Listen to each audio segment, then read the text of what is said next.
Kwanza nafikiri niwape pole wana Dodoma na wachezaji, viongozi na sisi wenyewe benchi la ufundi. Pili ni wapongeze Yanga kwa kupata ushindi. Yote kwa yote nafikiri ligi imekwisha na huu ulikuwa mchezo wa mwisho. Nafikiri vijana wamejitahidi, game plan mwanzo ilikuwa nzuri, lakini nafikiri baadaye vijana wakashindwa kuhimili, kufanya makosa mengi, tumeweza kuadhibiwa. Kwa yote nafikiri ni wapongeze walioweza kushinda mechi. Ligi ni ngumu.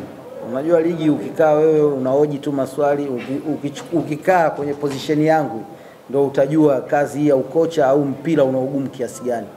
Lakini mpira ukikaa tu hivi nje hivi unapiga bla bla, unaona ni vitu rahisi sana. Si umekaa tu unaangalia unatoa makosa nini, lakini ni kazi ngumu.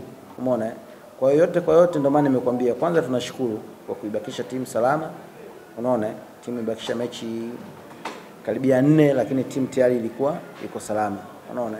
Kwa hiyo na huu ndio msimu wa kwanza. Kwa hiyo kikubwa ni kujipanga kwa sababu ushaona mapungufu nini. Na yote kwa yote kwenye mpira ni uwekezaji na mpira ni process.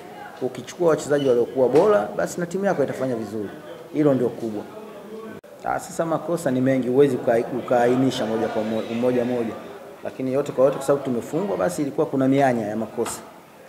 Ina maana tulikuwa tunawafaidisha wapinzani wetu, tunafanya makosa ambao wao wanayatumia. Hicho ndio kikubwa. Kikubwa tulikuwa tujafanikisha malengo yetu, lakini ligi imebaki iko salama, hilo nalo lengo pia. Malengo yalikuwa ni nini?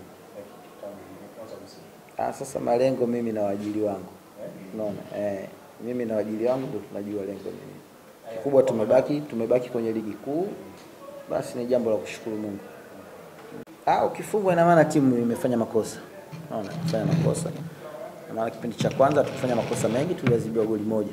Na ndio maana kurudi kipindi cha pili nafikiri vijana wakarudia makosa ambayo tulikuwa nafanya, na wenzetu ukifanya makosa 1 2 wanayatumia. Kwa hiyo siku zote kwenye mpira ukifanya makosa ambayo yanamnufaisha mwenzio. Kwa hiyo kikubwa ukifanya makosa unaadhibiwa.